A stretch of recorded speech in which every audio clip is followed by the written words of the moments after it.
Live from Columbus, Ohio, it's Motown DownTown! Motown DownTown, come on down to Motown DownTown. Today's guest, Andy Brew. Come on down to Motown DownTown. My name is Tyson Bruno, and here's your host, Mo Chocolate. Come on down to Motown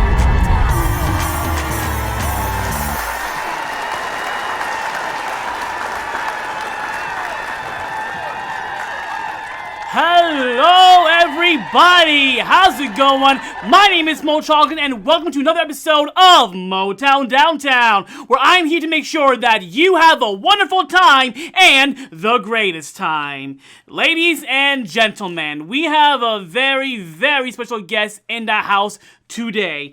Drum roll please! Ladies and gentlemen, let me tell you about our guest today. Whether he's breaking his fingers playing Crash Bandicoot or training his sister on how to catch Pokemon, he will always have a smile on his face and will always be the coolest friend anyone can ever have.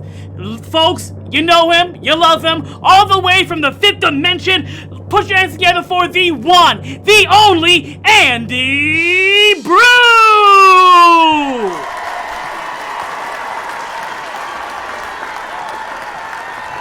Yo!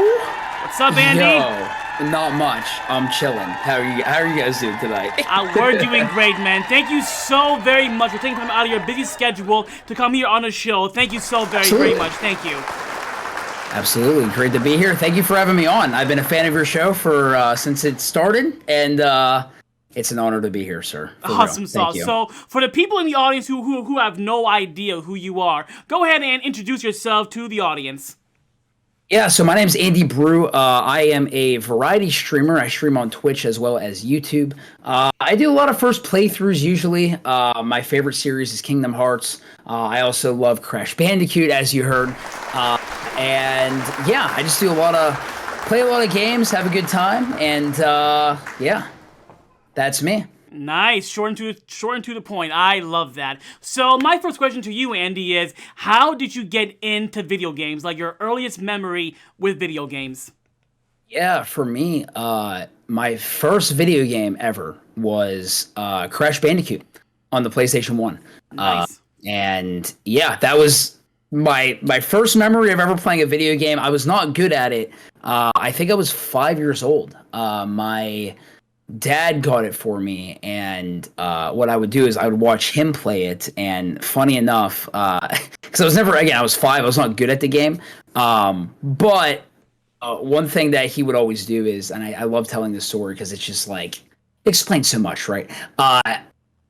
He would always get to one of the levels where it's like a level and it's like you're going up a creek, and my favorite thing to do was to watch Crash drown in the water. To literally just make him jump in the water and watch him die. And I thought it was so funny. And now, because of that, I am a gamer today. Crash Bandicoot on the PlayStation 1 was my first video game, and I've played a lot of games since then. So nice. So what was your favorite console growing up, and why? Were you Team Nintendo, Team Sega, or Team PlayStation? Yeah, growing up, PlayStation, for sure. I had a PlayStation 1. That was my first console. Then I had a PlayStation 2. And then I kind of after PS2, I kind of veered off onto other consoles. I never had an N64. I never had a Sega Genesis or anything. But that's whenever I started getting into I got a GameCube, which funny enough I won at an arcade. Well, I didn't win it. My dad won it for me. But we won a GameCube at an arcade, which is really cool. And then I ended up getting a Wii. And then it was also during that time that I transitioned more in high school. I transitioned to Xbox because all my friends had Xbox and I wanted to play with my friends. So I kind of dipped between a bunch of them, not all of them, but a bunch of them.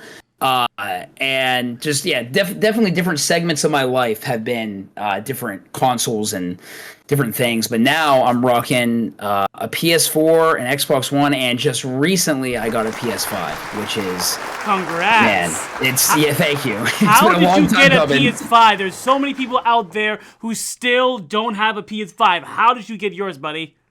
Yeah, so I happened to be off work like the entire week, and so I just got super lucky.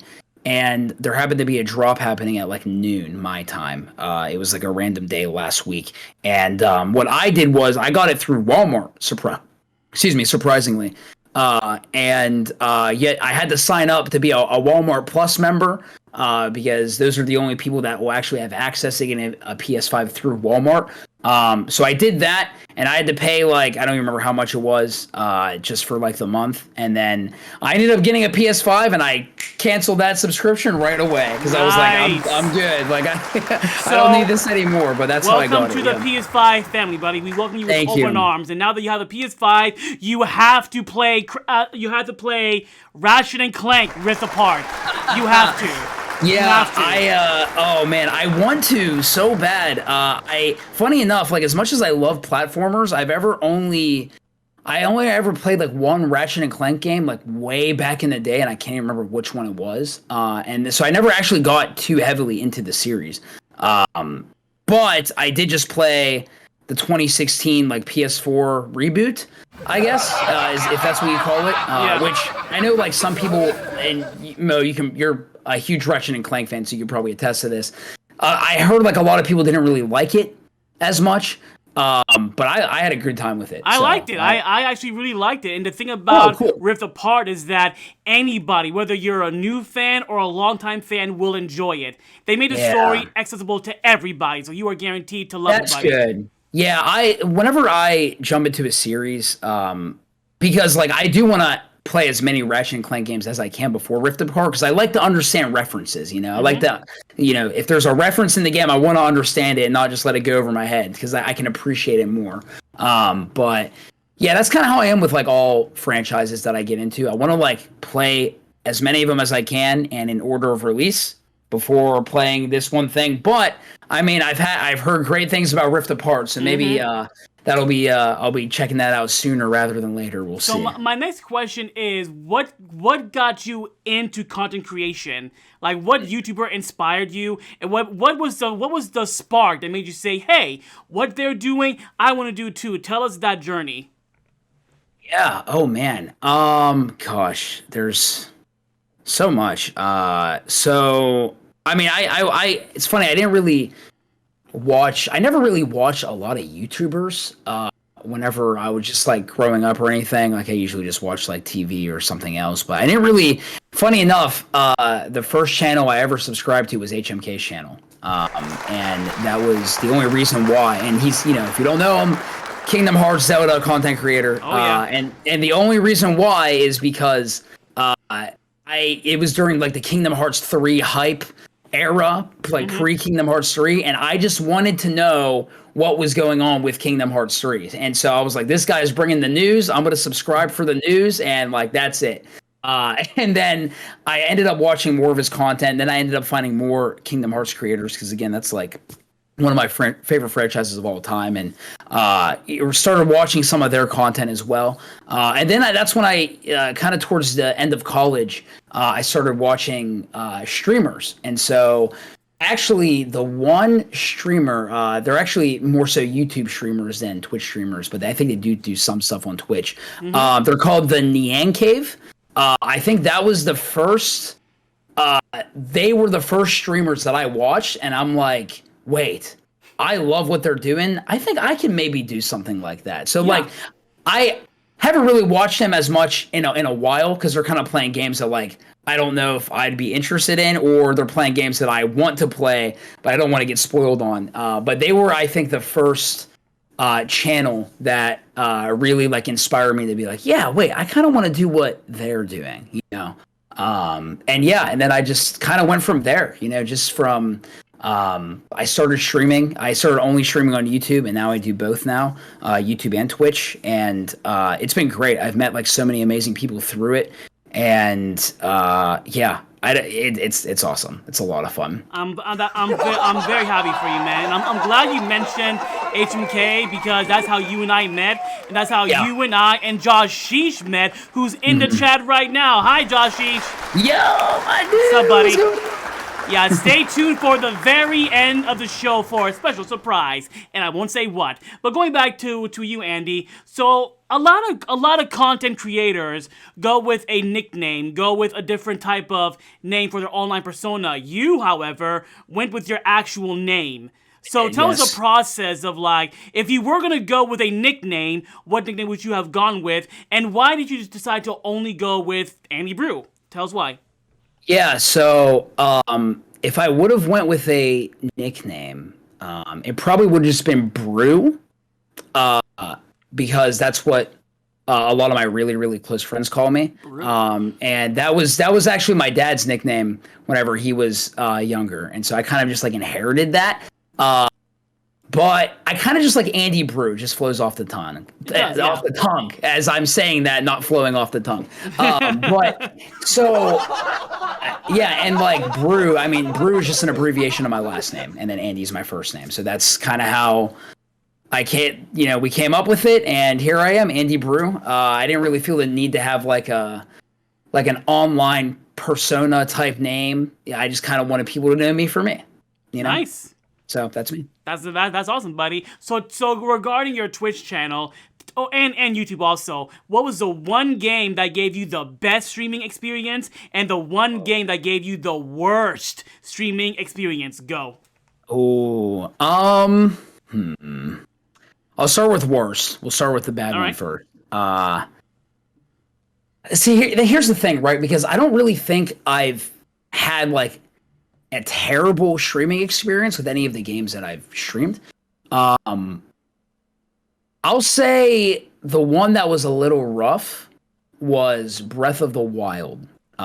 It was my first Zelda game I ever played.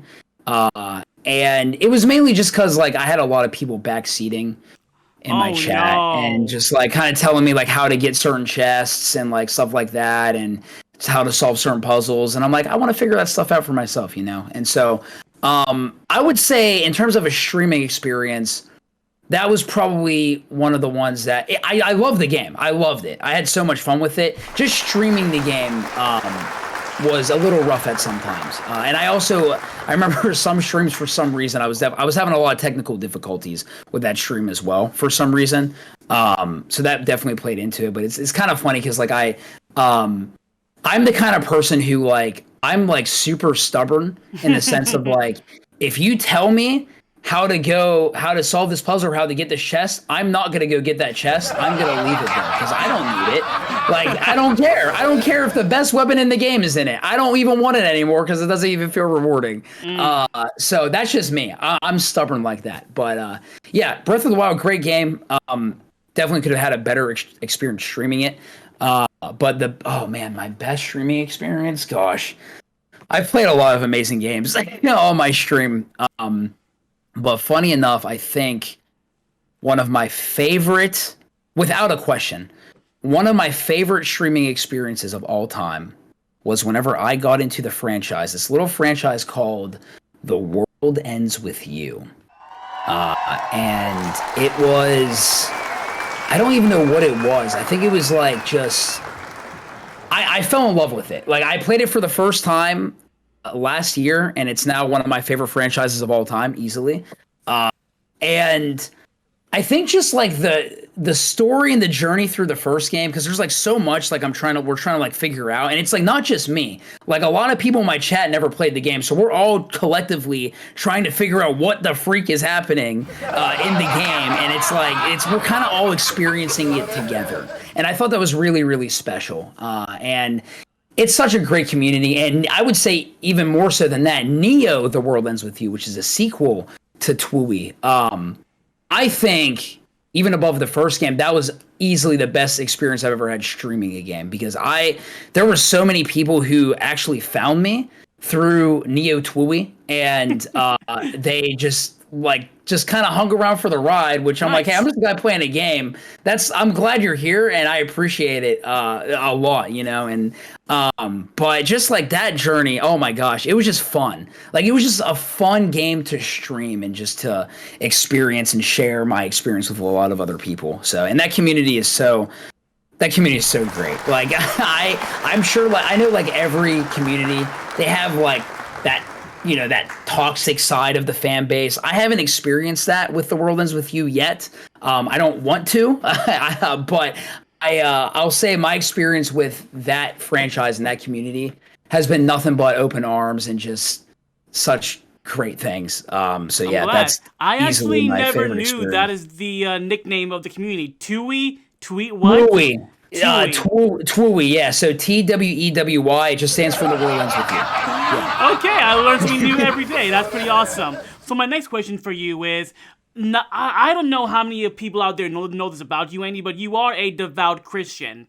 You are, right?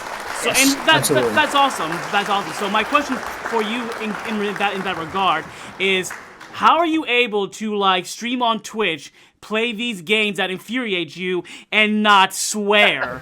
It's like, you are literally the only streamer I know who refuses to swear. That's cool. But, like, has being a devout Christian challenged you as a gamer on Twitch in any way? Was like you can't swear, say God damn it, all this stuff. So how has that impacted you as a streamer in any way? Yeah, my beliefs and my devotion to Jesus, it hasn't really affected my online presence or anything like that, because more like before being a content creator and before being a streamer or whatever, above everything else, I'm a son of God, right? And like we're sons and daughters of God, and so that being rooted in my faith, actually, it's nice because it's like I don't like, because I get to bring something new to the table, if that makes sense. Like I want my channel to kind of be like that. I want to keep it as clean as possible. I don't swear because it's just a personal conviction of mine. I'm not gonna like bash on anyone who cusses or anything, but like I just don't do it. Yeah, I just don't do it. Have you ever came super close though, when you got really mad playing a game or something?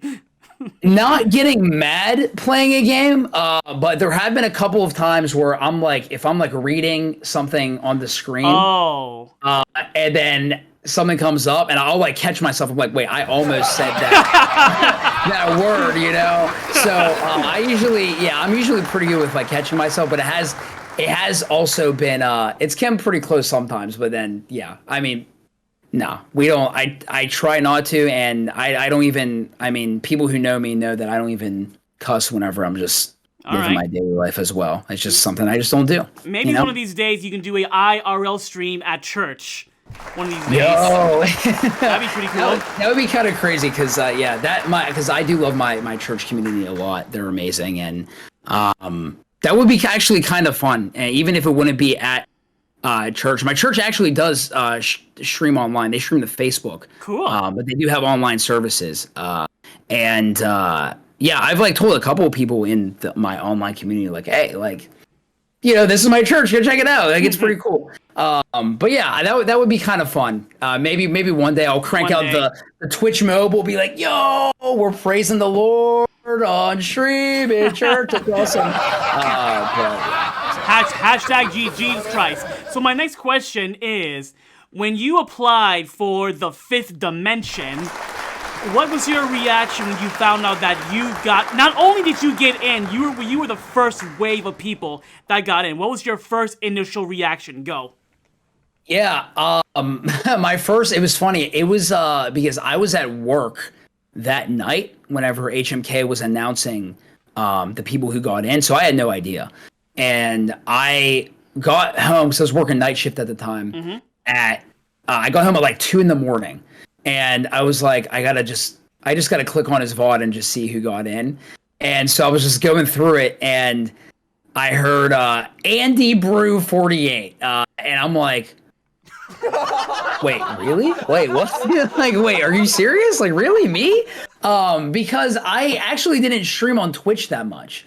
And so I was surprised because I did like some streams on Twitch. I was mainly exclusively YouTube at the time. But yeah, I just like was just like, wait, that's crazy. And then it was really cool because like, you know, he said like some really nice things about me and my stream, and then he gave some constructive criticism, and I was like, wow, like this is somebody that I have looked up to for years, you know, in terms of, because again, like Kingdom Hearts, favorite franchise of all time. Out of all the creators, I've watched HMK the most, you know, and so I just like looked up to him as a creator, and I'm like, wow, like I feel honored, and I feel like I don't deserve it. But I'm, you know, I'm very grateful. I'm very grateful to say the least, because I've met so many awesome people through it as well. Well, yeah, big shout out to HMK for bringing this friendship together for him. Yes. So like, when you got the announcement and then you joined, did you make the transition over to Twitch? Like, is that why you stream more on Twitch because of that? Yeah, I figured if I'm going to be part of a Twitch team, I probably should start streaming more on Twitch. And so I do both because I want to, because I started on YouTube, and so I don't want to like completely get rid of that because that's where my roots are, you know. And I also like to have like my playthroughs like there forever, you know. So like even if you found out that I streamed freaking Kingdom Hearts 3 Remind, like, however, like a couple years ago, it been 2 years now? I don't even know. Yeah. It's crazy.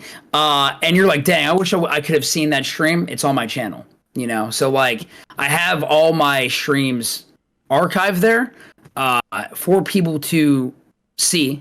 But I will say I think I enjoy the accessibility of Twitch a lot more than streaming on YouTube, but you know, I like to keep it on both because I like to just have my stuff there, you know, in case people want to, because a lot of people will like, I even had somebody start commenting on my VODs, like literally like last week. They found my Final Fantasy VIII live playthrough, which was like 2 years ago. And then they just followed me on Twitch, and I'm like, that's so cool, you know? So yeah, I do like the Twitch side more, but I like having all of my experiences just kind of there, you know. And also it's cool for me to look back on as well, because then I can see like how much I've changed and how I've improved and how cringeworthy I might have been the first time I streamed versus now. So yeah. Awesome. So like, being a Twitch streamer and a YouTube streamer, what are like the pros and cons? Because I know there's actually a unspoken rule about being an affiliate on Twitch and streaming on YouTube at the same time. Have you ever had any issues with that? No one like came to you and said, hey, stop that. Like everything was fine? I have not had any issues with that. I usually, because I keep like my chats, I don't like integrate my YouTube chat and my Twitch chat. Okay. I keep them separate, but I have like a little chat like on the screen in case like you want to like see what's going on over there. But yeah, I haven't had any issues. And I think I want to say the guideline is, I think like technically if you're an affiliate, Twitch like owns your streams or whatever for like 24 hours, and then you can post them wherever you want. Again, I think maybe because I'm a smaller streamer, I haven't had a problem with it.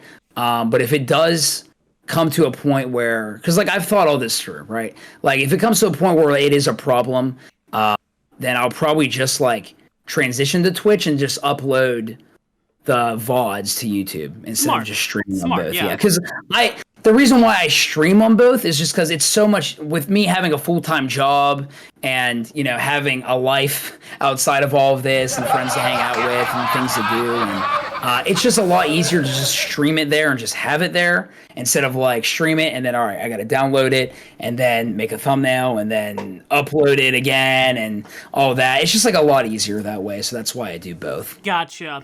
Now, my next question is, what is your advice for anyone who just now wants to start a Twitch channel? Just hit go live and do it. You know, like that for real. Honestly though, because like that was the biggest thing for me was I was so scared to just hit the go live button. Like I believed that I could do it, because I was like, I think I have the personality to maybe do this. I don't know. We'll see where it goes. But I was just like, every time, whenever I would first start, I was like, oh, I don't know if I don't know. I don't know. I'm second guessing myself. But honestly, like, just hit go live and just do it and see what happens. Like, for a while, it was just me, just like, because I didn't really have a lot of viewership, and I'm still a very small streamer to this day, which I actually prefer being smaller because I get to have more intentional time with my community, and I get to actually talk to people and get to know people who are coming in. But it was, for me, like, I just kind of learned to just commentate the game I was streaming. And so, because just talking to myself, and like, it's funny because I'm a tennis player, and so, like, oh, really? Yes, I played in high school and I played in college as well. I actually never knew this. Wow. Well, now you know. Motown DownTown exclusive. Hey, we're gonna have to get you on the tennis court, bro. If we ever meet up one day, I'm just saying. But yeah, so it's fun. I always make this joke, but it's like, it's kind of lonely on the tennis court when you're playing against one other person. So I got to talk to somebody. Yeah. So I was just talking to myself, right? Like, I was just like I'd miss a shot. I'd be like, all right, Andy, like, come on, just hit it down the line. His backhand is awful. Just hit it to his backhand, right? And so I'd be like commentating what's happening, like, before the play. And it's like, okay, I could just take that and just transition it to streaming, just commentate what's going on stream. And yeah, if you can learn to talk to yourself and just kind of, like, I honestly just, like, because I didn't have a lot of viewership, I just immersed myself in the game. And I would argue that some of my favorite games that I played on stream were games where I had probably nobody watching me, because I was just locked in. I was just locked in, and I was super engaged with what was going on. And it helps me playing a game that you really love, and a good game as well. But yeah, that was me. Like, so yeah, I would just say, like, just hit go live, just do it, give it a shot, and just learn to just, talk to yourself and just commentate on what's happening in the game, because people like that. That's good content, right? And people like the reactions and things like that. So, yeah, I guess that's the advice that I could give. Okay, so let's talk about Super Smash Brothers, shall we? Okay. So my question for you is, what was your favorite and least favorite Smash characters reveal, and why? Go. Favorite, obviously, Sora. I still can't even believe to this day that he is in Super Smash Brothers Ultimate. Like, I actually can't believe it. And because, like, that was the dream. That was the dream character for me. Of course, it's my favorite franchise of all time. And, like, seeing him not just be in the game, but him being the final character. And if you ask me, I think he's the perfect final character for Smash Brothers. He's the final character. Oh my gosh, it was the best day of my life. Like, not even one of the best, like, top 3 best days of my life. That's always going to be on my list, because I was told for so long, for like 5 years, ever since Cloud got in, I was told that Sora can't get in. He's a Disney character. You're an idiot for thinking that Sora could get into Smash. Like, how could you even think that? It's literally impossible. And so I was told that for so long. And so then I just kind of believed it. I was like, okay, yeah, you know what? It would be cool to see him, but, like, I don't think he's ever going to get in. But deep down, I really wanted him, but I never, like, even though, like, deep down I wanted him, I would never, like, make, I never, like, made a huge deal about it, because I was, like, in my heart, like, I was just told for so long that he's not getting in the game. So I just kind of started to believe that. But then whenever he got in, I was so emotional, like, because I all those feelings of, like, that were being suppressed, and all that feeling of just, like, doubt and just, like, he's never getting in. Oh, I was a wreck. I cried watching that reveal, and it was amazing. But yeah, Sora, without a question. Did you pull a Mo Chocolate?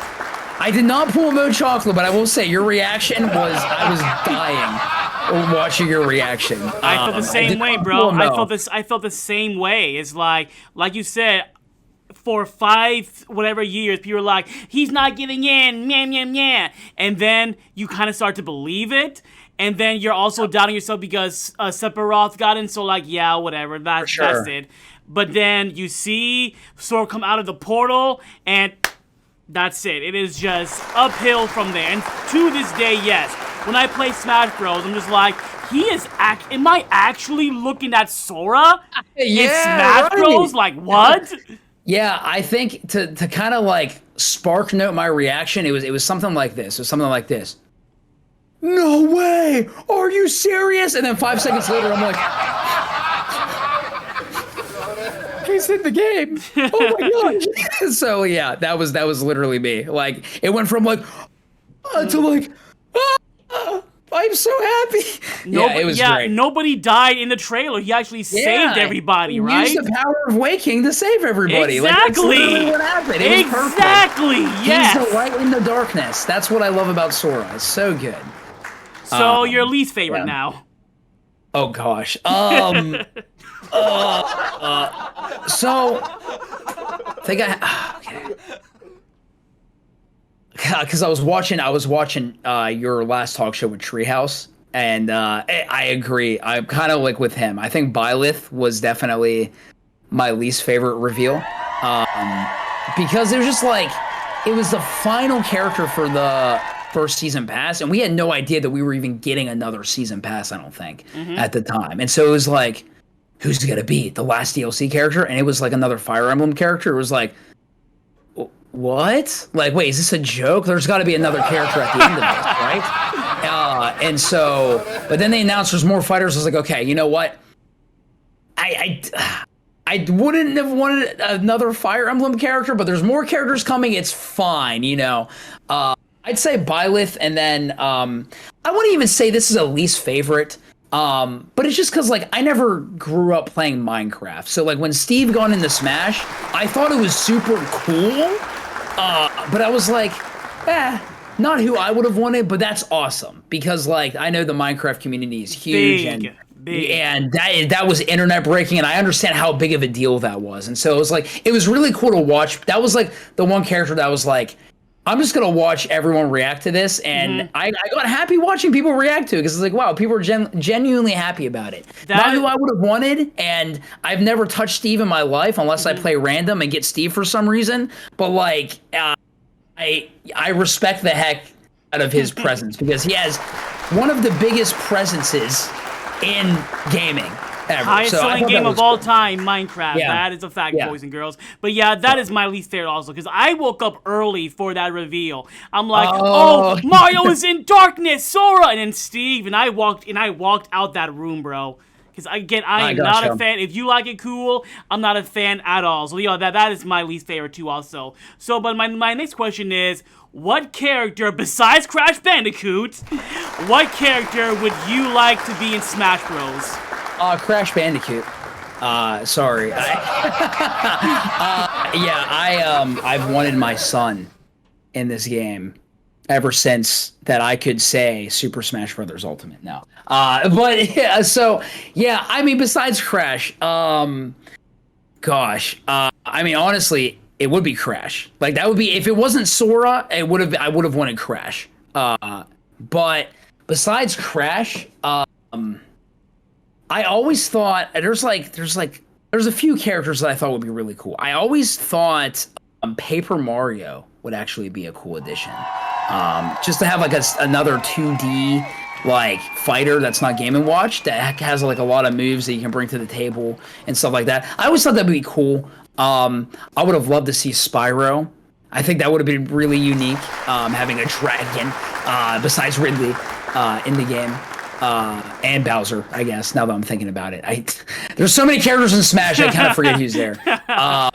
But yeah, and then I always thought, funny enough, man, I thought Tifa would have been so sick to have in Smash Brothers.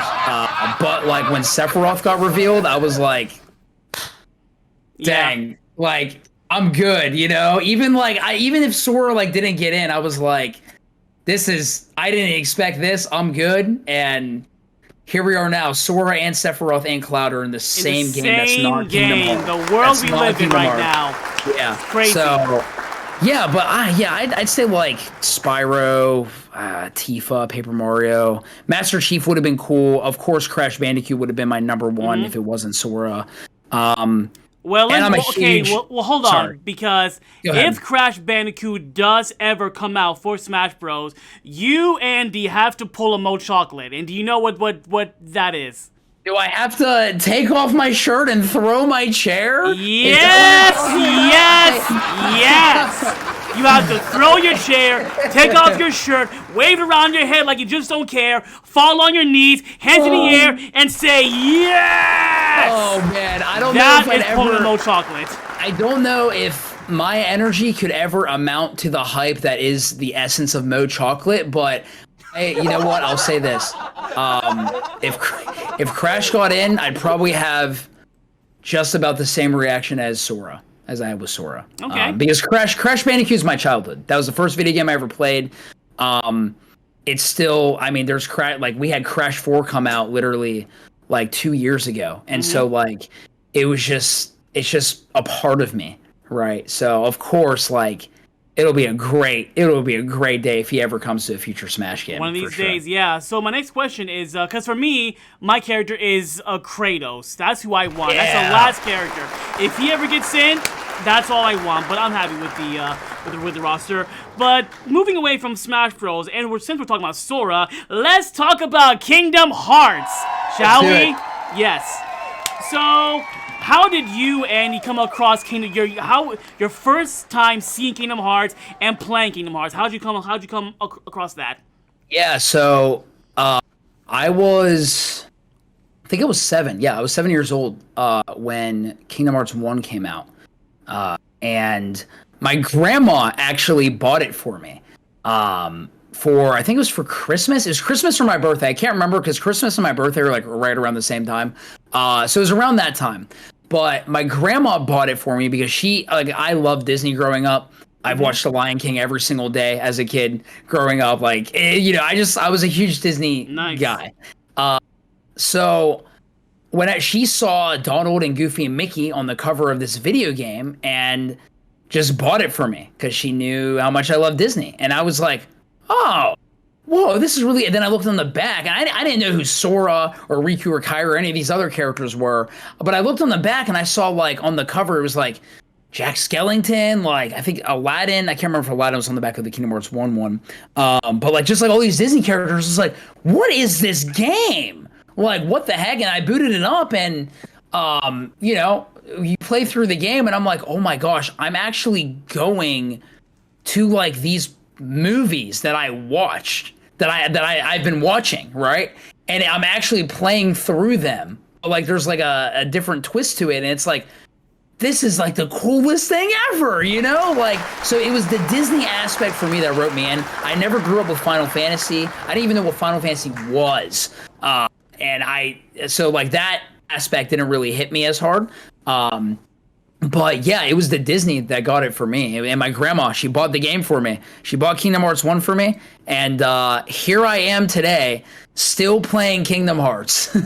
So, yeah, that's how I got into it. Thank you, Grandma Brew, for introducing him to Kingdom Hearts. But so, what are your thoughts on Kingdom Hearts before and after? I'm sorry, Kingdom Hearts 3, before and after the Remind DLC. Like, a lot of people weren't really fans of base Kingdom Hearts 3, but then Remind came out and just everyone loved it. What's your thoughts on that and the hate that Kingdom Hearts 3 gets? You actually made a video that went viral on Twitter about people that talk about Kingdom Hearts 3. So, yeah, your thoughts on the hate that Kingdom Hearts 3 gets and Remind DLC.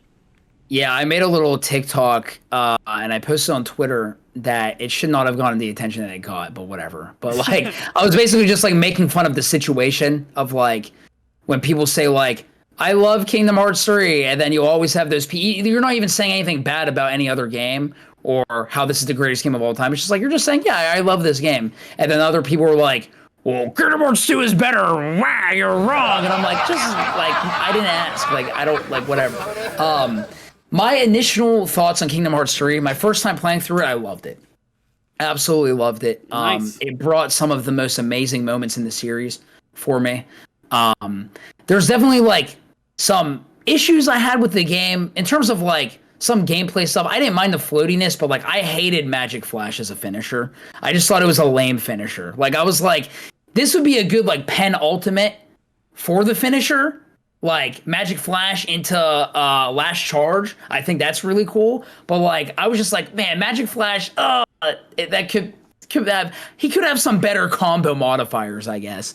But that didn't really hinder my experience with the game. Like, I think Kingdom Hearts 3, and this is just my opinion, I think it has the Avengers Endgame problem, where like everything is kind of backloaded to the end, which it makes like the last 4 or 5 hours of the game some of the best Kingdom Hearts you'll ever play in your life, right? Some of the most satisfying moments you'll ever play. But there are some moments where like it kind of just, it feels a little bit slower leading up to that. That was my experience a second time, I should say. Via going pacing, through the game. basically. Yeah, and Kingdom Hearts has always had a pacing problem, I feel like. So it's kind of just like, yeah, whatever. Like I'm here for like the ride. Like I just want to see ends meet, and I want to see these resolutions happen. I want to see the Sea Salt Trio reunited again. I want to see the Birth by Sleep Trio reunited again. I want to see these interactions happen, and we got that, you know? And so it's still one of my favorite Kingdom Hearts games to this day. I loved it.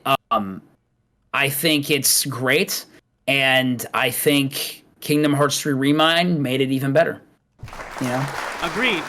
So, who are your favorite and least favorite Kingdom Hearts characters, and why? Favorite? I have a lot of favorites, man. I think personally, I think Riku is my favorite, just because I can just relate a lot to Riku as a character and just his journey. And just the things that he goes through. I'll never be as cool as Riku, like, let's be real, but like I can relate to the things that he goes through. I think he's one of the most relatable characters in the series, if you ask me, because he does struggle with his darkness, and he does experience his fair share of darkness. And it's like, we've all been there, right? Like, we've all experienced some kind of darkness in our life, and we've all kind of been, you know, not the best that we could have been, right? And so but it's his redemption and his restoration and, you know, his whole journey that I love it so much. I love his arc in Kingdom Hearts so much. And I think he's such a solid character. Like, he's so, like, it's funny, like, going back and looking at Kingdom Hearts 1 Riku and, like, after, like, going through Kingdom Hearts 3 and seeing how mature he is and just how, like, secure he is and who he is. And looking at Kingdom Hearts 1 Riku is like, I can't even believe that Riku was like that. Like, this is like a completely different person. But it just shows like how amazing his growth and his development was throughout the series. So yeah, Riku for me, 100% my favorite. Just because I relate to him on a personal level. Least favorite? I don't really have a lot of least favorites. I mean, I guess like, I don't know. Like, I guess it's just really just like, there's just characters that don't get a lot of screen time. Like, I don't really care much for, like, Zaldin or Alexius. They're cool characters, but it's just, like, they're just kind of there, you know, as boss fights. And it's like, okay, like, you know, so I don't know. They would definitely be on, like, the lower tier of my tier list if I were to make a tier list. But, like, I don't really think, I'll say this, actually. I used to hate Saïx. I used to hate Saïx.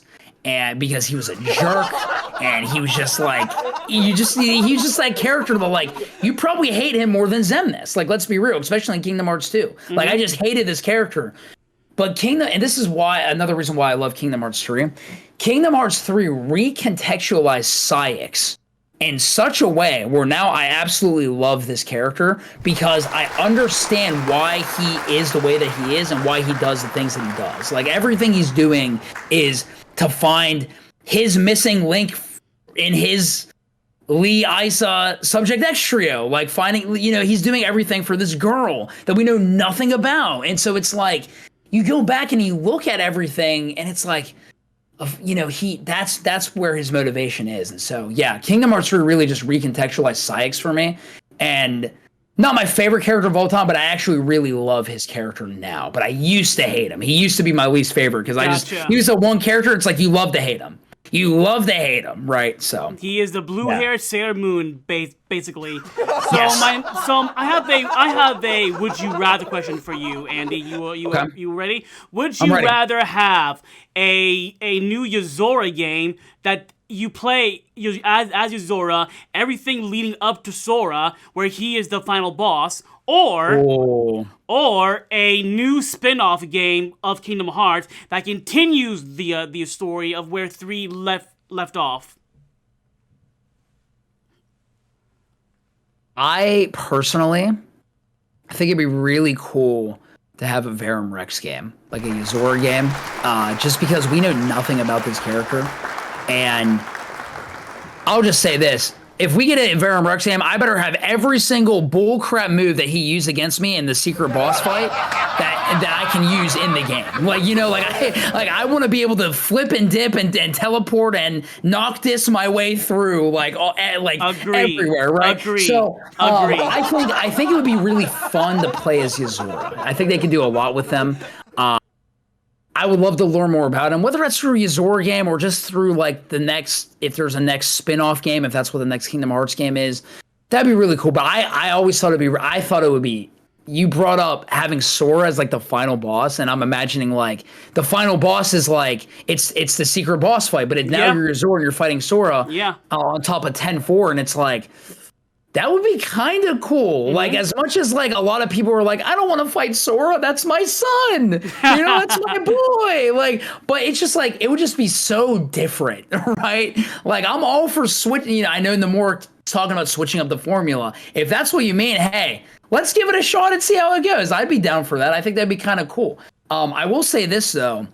I always, and this doesn't even have to be its own game, but I always played around with the idea of, we've got Mickey now going to Scala ad Kylum to kind of figure out what, like, more about, like, the Book of Prophecies and, like, the Lost Masters and stuff like that. And I thought, how crazy would it be, right, if Mickey somehow stumbled across a Book of Prophecies, and he was like, and he just has this crazy idea of, like, let's take this Book of Prophecies, let's go back to Disney Castle, and hook it up to the computer that we did with Jiminy's Journal and recode it. And let's dive into the data worlds of the Book of Prophecy so we can learn more about the Keyblade War and like extract data from like the Keyblade War and the Union Cross era so they can like basically learn more about what they're dealing with when it comes to like the Lost Masters, the Master of Masters. And I thought it'd be so cool. And I talked with the Landy Lodge about this. Shout out to the Landy Lodge, by the way, the GOAT. But this idea of realigning trios, and I think this would be super sick, right?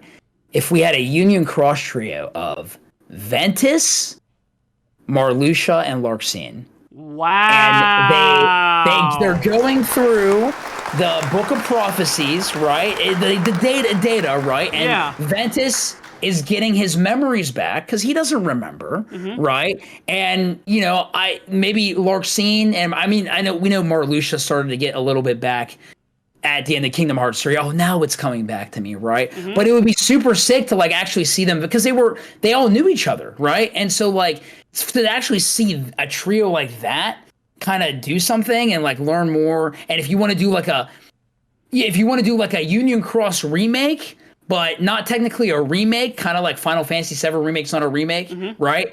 Do like a Union Cross remake, but it's Ventus, Larxene, and Marluxia diving into a data Book of Prophecies and just getting their memories back and just learning about that and getting more information about the Master of Masters and things like that. I think that would be so sick, And I think, and here, I know a lot of people don't like Recoded. I will always defend Kingdom Hearts Recoded, even though it has the weakest story in the series. But I think it would make Recoded more relevant again, if you ask me. And you guys wonder why I invited Andy. That is why. That is why. You just dropped so much awesomeness on me because that game, Square Enix hired this man for that story. It's just an idea. It doesn't even have to be its own game. It could just be like if we get a spin-off game where we do like different campaigns with trios, right? Like let's say we have a Ventus, Marluxia, Larxene trio, and that's like its own campaign. Then we have another campaign. It's like, I don't know, Axel and Sykes, Lee and Isa. They're trying to figure out what's going on with, they're trying to find the girl, Subject X, the missing link to their trio, and then have that be its own story. And it all be in like one game, right? And then have, like Kyrie and Aqua, their own campaign, So I don't know. I have so many ideas, and I want to see so much happen, but I don't know what's gonna happen, and I kind of actually love that. I kind of love that I don't know what's gonna happen, because I would argue that Kingdom Hearts right now is the most interesting it's ever been. Oh yeah. 100% agree. And speaking of which, the 20th anniversary is almost upon us. So what are you, Andy Brew, planning on doing for the 20th anniversary of Kingdom Hearts? Yeah, so on March 20th, it's a Sunday, I am participating in the online event. I'm actually going to be presenting a video I made called The Gospel According to Kingdom Hearts. It's a video that I made last year. And it's basically just like I am just looking at a few Kingdom Hearts characters and how they either relate to Jesus, how they relate to the gospel, or how there's like certain things that they do that are that just demonstrate the love of God for us. And so I will be presenting that. It is on YouTube. You can check it out right now if you want to, but that will be happening on March 20th as part of the online event.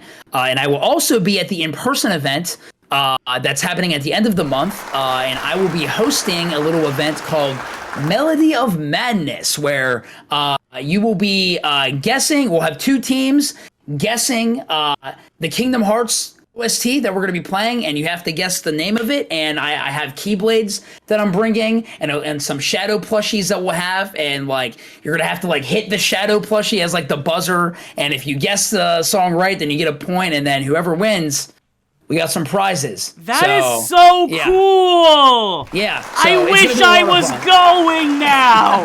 It will be live. So cool. I think it will be. I think all the in-person events will be live streamed. Nice. I'll be there. Shout out to Cage Guides and the Cage 20 community committee. You guys are awesome. What they've done with this event is mind-boggling, and the prizes they have in store. Oh my God, that is so cool. Yeah, love so it. I will be at the in-person event. If anybody is there, please find me and say hi. I'd love to hang out with you. So one of these days we'll have to have another in-person event so I can actually go. I wish I could go. But yeah, so what do you think will be revealed at the 20th anniversary event in Japan? Oh man, I mean, it could be literally anything that we talked about, right? Yeah. Like, I don't know. I think, I'm not gonna lie, I think this would be kind of funny. I think it would be hilarious if they were just like, all right, 20th anniversary, here's Dark Road finally, and that's all we get. Like, I would actually laugh. I wouldn't even be mad. I would just laugh. But I think, oh man, I mean, whether it's we're gonna get something. Whether it's a teaser or a full-on trailer. I mean, they're hyping up this event. They're having a whole day for this event, so we're gonna get some kind of trailer. I don't know if it's gonna be like Kingdom Hearts 4 necessarily, or if it's gonna be a spin-off or like a Verum Rex game. I feel like it's gonna be not the next numbered game, but just the next game in the series. And I know it's crazy because like I know there's been these NVIDIA leaks that have been going around, right? With like the Kingdom Hearts 4, Final Fantasy 9 remake, the Chrono Trigger, which came true. And I think all of the leaks so far have been true in this NVIDIA leak. So it's like, we're probably going to see, I don't know if it's going to be Kingdom Hearts 4, maybe that's just kind of like a placeholder for like what the game's actually called. But we're definitely going to see the next game, and I have a feeling if we don't get it this year, I honestly think we're going to get it 2023, early 2023. Really? Not I think this that's year? a real possibility. I think if it comes this year, it'll be like holiday, but I can see it also being early 2023, which I'm okay with. Like, I really think the era of waiting for just years and years for the next Kingdom Hearts game is behind us now, because now we have an engine that we're using, that Square's using, that they're comfortable with, and games are going to come out a little bit faster. Not 13 years. Not 13 years, 7 years, 6 years, however long you waited for Kingdom Hearts 3, right? But yeah, we're gonna get something. We're definitely gonna get something. That's all I know. But I'm excited. My only concern is that I don't want anything to get leaked. I feel like it'll be in person. Trailer or images. Yeah, Nothing. like I want to be surprised. Like it's one thing to like see a leak like the NVIDIA leak, being like, oh, here's things that are coming out: Final Fantasy 9 remake, Kingdom Hearts 4, and it's like, okay. But I just don't want to see, because I know Kingdom Hearts has had a history of things getting leaked. Especially with Kingdom Hearts 3. Oh my god. Yeah. And so, yeah, if that ever happens, I am locking myself in my room. I'm not leaving. I'm turning off all technology. I won't be streaming. I'm just like, I just don't want to see anything, right? I just don't want to see anything. But yeah, I mean, I guess we'll see. You know? Okay, so moving away from Kingdom Hearts, let's talk about Pokemon now, shall we? Pokemon, okay. Yes. All right. What are your thoughts on the new starters and the new game Pokemon Scarlet and Nexus? Yeah. So I'm not a huge Pokemon fan. My sister is more so the Pokemon fan. And so that's kind of how I got a little more into it. But I did see the new starters, and dude, it was like everyone and their mother was making Donald Duck memes. Like whenever I was like, I saw Quaxley, and I was like, this looks like Donald Duck. This looks like a good spot to find some Donald Ducks. And so then I go on Twitter, and everyone's posting about it, and everyone is like acting like that they're the first person who noticed it, and they're like, oh my gosh, it's Donald Duck. Yo, look at this. And it's like adding like all these creators like, did you know that this Pokemon that's coming out looks like Donald Duck? Like, that's kind of crazy. Like, I bet Donald Duck's gonna be the third evolution, and he's gonna have Zeta Flare. I thought it was really funny. I don't think I'm gonna get because I don't really play, like, literally my Pokemon experience comes down to this. Pokemon Go, and that was it until Legends Arceus came out. And Legends Arceus, because it did something different, you know, and like, because I wasn't really interested in like the Pokemon formula, so I never got into the games. I dipped into Diamond and Pearl for a little bit, but that's just because that was my sister's favorite, and she had it on the DS, so she was playing it all the time. So I was like, all right, I'll check it out. I never got too into it, you know, and I can't really consider myself a Pokemon fan. But I appreciate the heck out of Pokemon. Like, it's incredible. It's huge. But when Legends Arceus came out, I was like, yo, this is completely different. And like, I can dodge roll? Okay, I'll give the game a shot. Like, it's more of like it's got like the Pokemon elements, but it's open world, and it seems more like an action game. And so that's kind of what drew me to it. And I had a great time with it. Great time with it. Well, shout out to Sister Brew yes, for Sister getting Brew, him into Pokemon. Yes. Yes. So, I mean, so do you plan on buying Scarlet then?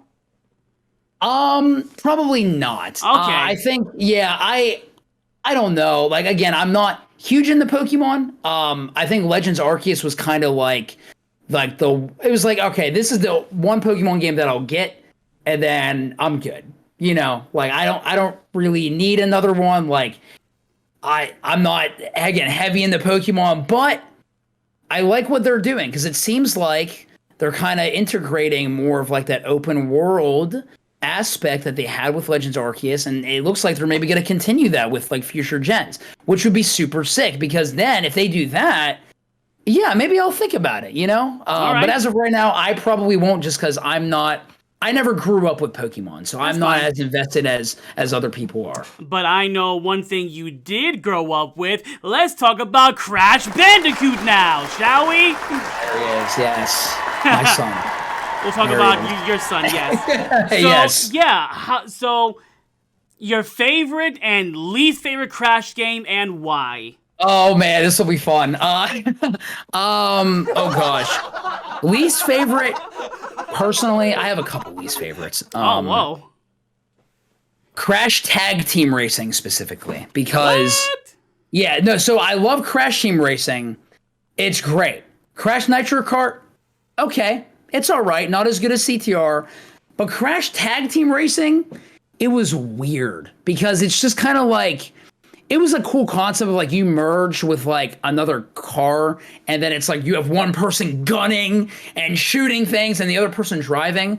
But like, it was just like, honestly, it sounds fun, but it was kind of boring, because it was like the racing aspect actually wasn't that good. Like, the steering didn't feel good. Like, literally all you had to do to win a race was merge with the first person next to you and just gun everybody down, and then you win every single race. You know? Sounds like their version of Double Dash. Yeah, well, I would say Double Dash is way better than Crash Team Racing. Yes. Double Dash at least controls well. Crash Team Racing, it just felt weird. Or not, I'm sorry, not Crash Team Racing. No. I love Crash Team Racing. Crash Tag Team Racing felt really strange. And it was interesting too, because there was also like platforming involved. And it was funny because like you're at like an amusement park, and you actually have to like go to like different areas of the park and actually like platform and spin things and like work your way up to the courses, which was funny because like the platforming was actually better than the racing aspect of the game, even though the game is called Tag Team Racing. So yeah, Crash Tag Team Racing, one of my least favorites. I'm not a huge fan of Crash of the Titans or Mind Over Mutant. And if you don't know what that is, it's basically a Crash beat 'em up. Cool idea, deviated from the Crash formula, but it just felt weird. Like the character designs were weird. Like I didn't like any of the character designs. Crash had like tattoos on his arm or something. Yeah. And like I think Crash's was the one I didn't mind as much, but it just, a Crash beat 'em up, not my cup of tea. I think the best Crash games are the ones that follow the Crash formula. Crash 1, 2, and 3, even Wrath of Cortex, which Wrath of Cortex I don't think is the best Crash game, but I don't think it's awful. Like I think I have fun with it. I think it's like a B tier for me. But my favorite, oh my gosh, it's hard because it was always a tie between Crash 2 and 3. Crash 2, like the levels, I think Crash 2 actually was my favorite for a very long time, and Crash 3 was a close second. My only issue with Crash 3 was I loved the variety in Crash 3, but I think there was a little bit too much of the variety, if that makes sense. Like they didn't feel like there was enough like platforming levels, like Crash levels. Crash 2, it was all that, but the boss fights in Crash 3 were sick. And the variety was really cool, but there was like 4 bike levels, and it's like, I don't need 4 bike levels, but it was still fun. But I gotta be honest, Crash 4 I think is my favorite. I think Crash 4. I think now it's Crash Bandicoot 4 because it brought Crash back to its roots, and it gave us one of the hardest Crash games to ever exist. And me, who I love games that can challenge me, I had a freaking blast with it. I was stressed as heck, but my goodness, 100%ing that game, and especially like 106%ing that game, was one of the most satisfying things I've ever done in my life. Like, it was so fun. I loved it. Every level was just like genius in its design. All the boss fights were super fun. So good. And yeah, I love Crash 4. Well, Andy, you are that rare breed of gamers to 106% complete the game. And that's actually my next question is, how many fingers did you break? How many controllers did you break? Tell us the entire process. How angry you got. Because, I mean, my God, the things they make you do for that game, it's just godlike. I know you had some rage moments there. So tell us the whole experience of 106%ing Crash 4. Yeah, so kind of to walk you through what that looks like. It's a nightmare. I don't ever recommend anybody, like, unless you love Crash Bandicoot as much as I do, I don't ever recommend like someone who just wants to have a good time with Crash attempting 106%, because it's a nightmare. So what you have to do is, not only do you have to get through all the levels, right? But you have to collect all the gems. There's 6 gems per level. You get like, I think 3 of them for Wampa Fruit. There's a hidden gem you have to find in the level. You get 1 for breaking all the boxes in the level, and you get 1 for dying 3 times or less in a level. So 6 gems per level. I think there's 38 levels in the game. And they added this mode, which is called inverted mode, which it basically just puts like a filter on the levels in like each area. And it's kind of like it's kind of like mirrored. It's like a mirror mode. So like you're not going the opposite way, but it's like mirror mode in like Mario Kart or something. I think it's mirrored. But yeah, and so then you have to get all the gems for inverted mode, which is literally the same thing you were doing in normal. 6 gems, again, the inverted gem, the hidden gem in inverted mode, it's in a different spot, so you gotta figure out where that is. There's like 400 some gems in the game, so it takes a long time. So you have to do that. You have to get these things called flashback tapes, which are in certain levels. Basically, it's just you have to get to a certain part of the level without dying, which in Crash 4 is really difficult because everything is trying to kill you. Everything. When you get a flashback tape, it opens these flashback levels. And it's cool because you actually get lore on Crash and Coco whenever Cortex was like created them. It was like doing experiments on them in the lab. So you get some lore there, which is something we never got before. But you have to basically get all the relics for those, which is like breaking all the boxes in those levels. And then, I gotta take a breath. You have to do all the time trials, which is my personal favorite part about Crash Bandicoot. And so there's Sapphire, Gold, Platinum relics. You have to get the Platinum relics, which is the second hardest relic in the game to get outside of beating the developers of the game, the dev times. You have to get all the Platinum relics for all the levels, which is really hard to do. Because you're trying to run through the levels as fast as you can without dying, essentially. And then, if you want 106% it, you got to get the perfect relics, which are, you have to break every single box in each level without dying once. So, that's how you 106% Crash 4. I freaking did it, and it took a long time, and I think I broke every single one of my fingers at least twice. But it was worth it. The satisfaction in the end was worth it. I didn't break a controller though, because I can't afford to buy another controller. I need money for other things, so I'm very mindful. If I need to rage and throw something, I'll grab like a pillow and just be like, me.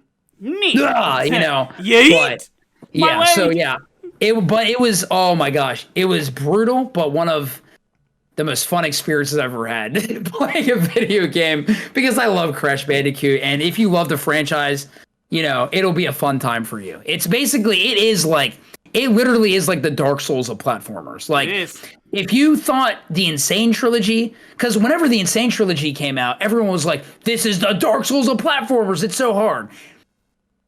Hold my coffee. Crash 4 makes going through the hardest level in the Insane Trilogy look like you're swimming in a kiddie pool. Like, that's how difficult Crash 4 is, essentially.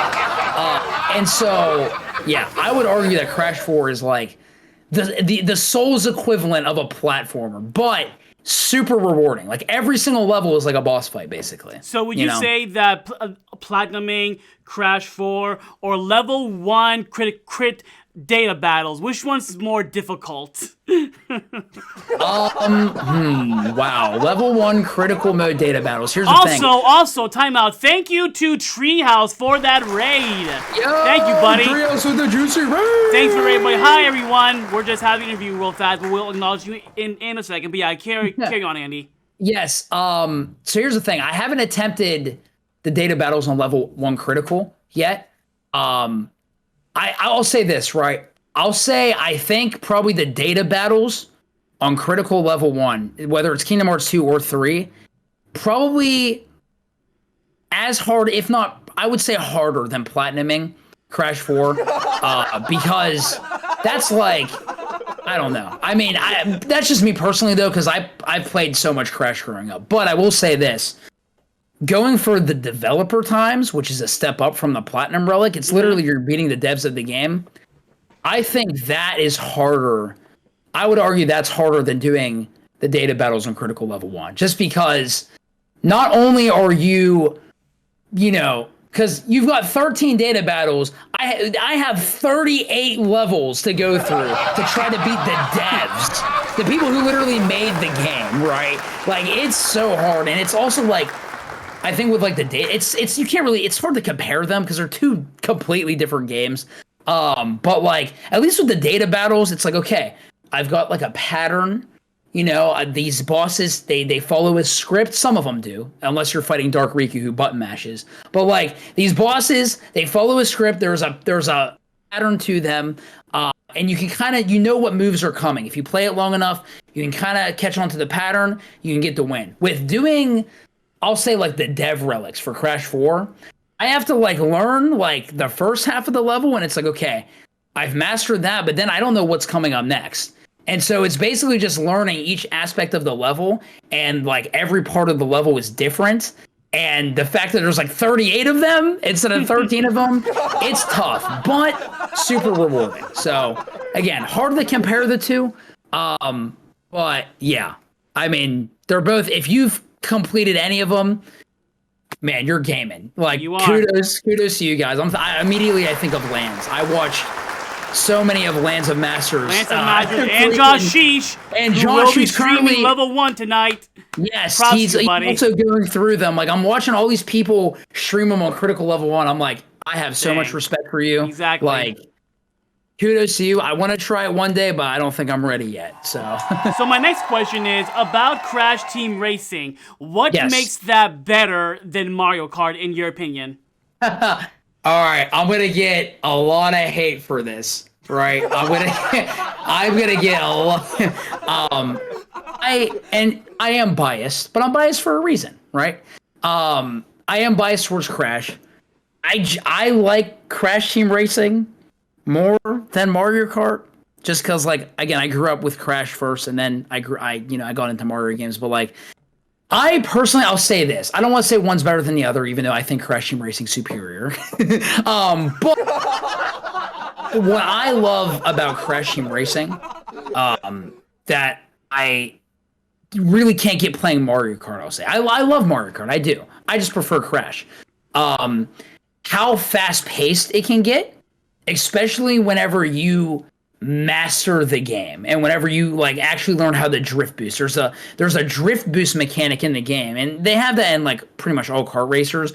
But in Crash Team Racing, if you want to like fly through these tracks and like really get good at it, you gotta master drift boosting. And so you can go like, I've seen people play Crash Team Racing who are like they maintain their boost throughout the entire race because of like drift boosting and knowing when to hit the boost at the right time and stuff like that. It's just so fun to just zip through the tracks super fast in Crash Team Racing. So I think that's why I like it a little more than Mario Kart. But I respect Mario Kart. I'm not saying it's bad. I respect it. I love it. But I gravitate more towards that fast-paced, the more fast-paced Crash Team Racing. Yeah. Okay. So my last question for you is what are your future plans for streaming? Do you plan on getting better equipment or a different streaming layout? The games you plan on streaming, the games you're looking forward to streaming, all that jazz. Man. Let us know. Oh gosh. I think so it's funny. I actually have a second monitor that I haven't set up yet, because I have like my TV for like the game I'm playing, and then I just got my one monitor. I want to set up that second monitor. I just like don't have a lot of space, and I need to like kind of clean my room as well, and kind of figure out like what that's gonna look like. So I do want to like set that up. I'd like to get in the future invest in like a better camera, because I just kind of use like a Logitech webcam, which it gets the job done. Nice. But I would like to get like a better camera eventually. I don't have the budget for that right now. But yeah, in terms of like the stream, that's probably what I'll do next. In terms of games, I mean, currently I'm playing through Persona 5 Royal right now, which is my first Persona game ever. I'm having an absolute blast with it. I'm also playing Elden Ring right now, and I will be playing the Yuffie DLC next week, because now I have a PlayStation 5 and I can actually freaking do it. So I'm very excited to do that. And in terms of other stuff I plan on streaming in the future, I started a critical level 1 run for Kingdom Hearts 2 that I want to finish. Ooh. I want to get Strangers of Paradise, which is the Final Fantasy Origin, like Souls-like FF game, if you want to call it that. I want to play that eventually. And that's kind of like the plans that I have right now for like recent games. There's just so many games right now. This is like apocalypse month for gaming for me, because like so many games came out that I bought, and I'm like, I want to stream all of them, but I can only like do so much at one time, So I'm kind of juggling a lot in terms of streaming different games. Like I'm definitely playing a lot of variety. I mean, I'm a variety streamer, but I usually will tend to juggle maybe 2 games max at a time on stream. But I'm definitely going to be doing a lot more in terms of that. So yeah, Strangers of Paradise, the Yuffie DLC, Intermission, and Elden Ring and Persona 5. Those are both long games. Those are going to take me a while to finish. That's kind of the plan right now. And then I would like to... I made like a tweet about this at the beginning of the year, but there's 4 games in my backlog that I absolutely want to get to. I don't think I'm going to get to all of them this year as much as I want to. I really want to play Final Fantasy X. That is my next Final Fantasy game, absolutely, outside of like Strangers of Paradise. I've never played it, but I've heard amazing things about it. I want to play more Zelda games in the future, and yeah, and I want to play Cuphead as well. That's another game that I like. I have it in my backlog. I just want to get to it, and I haven't. So I do have a backlog. I have Xenoblade sitting here in my backlog. There's so many games. The possibilities are endless. Games upon games. So yeah, yes. we are going to move on to the fan favorite section of the show called Top 10 Questions at Motown DownTown. Right. So, all right, here we go. Andy, I'm assuming you know how this goes. I actually don't. Because I didn't finish the Treehouse podcast or talk show, so I don't know what happens at the end. But basically, we'll see how it goes. Are you familiar with Inside the Actor's Studio? I think so. At the end of the show, they always ask the guests 10 questions. I'm going to ask you those 10 questions right now. So also, do it. Are you ready? I'm ready. Gotcha. Send it. So my first question is, what is your favorite word? My favorite word? I don't know. Praise. Praise the Lord. Let's just say that. What is your least favorite word? Probably any curse word, which I won't say on here. What makes you happy? Jesus, Kingdom Hearts, and my friends that are my power. What makes you upset? Dang, this is so hard. Whenever I see my friends are not happy and not living up to their fullest potential, and I know that they can, I just know how amazing they are, and I know how much they can be if they just hone in. So I know this is probably supposed to be super quick, but like, in all honesty, I love my friends and I love to see them thriving, and I just get sad whenever when I see one of them just like doubting themselves. So I'm like, you have so much potential. Like, you're such an amazing person. You are amazing. I want you to believe that, so. That might be the best answer we've ever had on the show. Thank you. Wow. Yeah, of course. So next question is, what sound or noise do you hate? The sandpaper. I hate sandpaper. Just the sound of it, the feel of it, the screech. I hate it. No, get it out of here. Don't like it. What sound or noise do you love? Honestly, man, that feeling that sound whenever Sora materializes a Keyblade in Kingdom Hearts, that whoosh, I freaking love that. Nice. I love it. So this next question is going to require a drum roll. So drum roll, please. Oh no. Okay. Andy Brew, what is your favorite curse word? I don't have one. I'm not, and so can't answer that. We'll go with invalid for now. Invalid. Yeah. And what profession other than your own would you like to attempt? Ooh. I would love to give a shot at voice acting. That'd be a lot of fun. What profession would you not like to attempt? Probably something along the lines of anything or I'm sitting in an office. I just can't be at an office. I have to be up and moving and doing something. So yeah. If heaven exists, what would you like to hear God say when you arrive at the pearly gates? Easy. It's because heaven does exist. At least I believe so. Yes, it does. Well done, my good and faithful servant. Ladies and gentlemen, one big round of applause for Andy Brew once again. Thank you, buddy. Thank you so much for coming here. Thank you so much. Yeah. So before we get going, we're going to start a raid. But any departing words for the audience before we go? Thanks for hanging out. This is a lot of fun, and just know that you're awesome, and that if you have a passion, pursue it. you know, give it a shot because you don't know what's going to come out of it. Could be something really amazing. So you're awesome. Do you, and keep on crushing it.